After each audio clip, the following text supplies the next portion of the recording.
么难啊？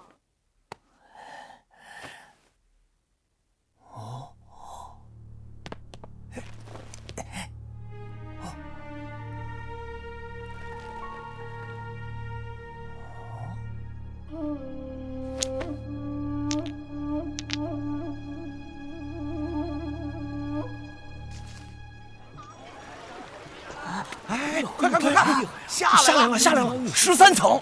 这兄弟的功夫当真是不错呀，应当能被收入雪月城的正式弟子了。13层，了不起啊！小四，你在这儿？我先喝口水。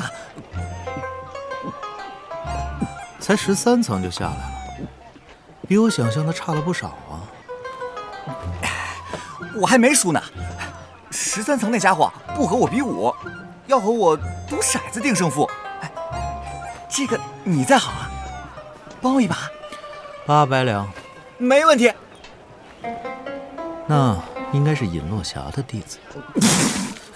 尹落霞，苍兰江边一掌断将的落霞仙子，那可是江湖美人榜上常驻10余年的神仙人物啊。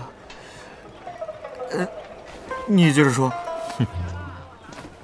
尹落霞生性好赌，与枪仙司空长风连赌3场均败。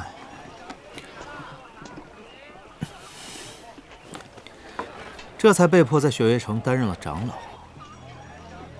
听说他进雪月城之后收了一个弟子，跟他一样嗜赌如命。你说说，他是怎么和你赌的？真厉害呀！13层，这真厉害！我就是瞎猜呗。然后他上了一条缝，看了一眼，就说是我输了。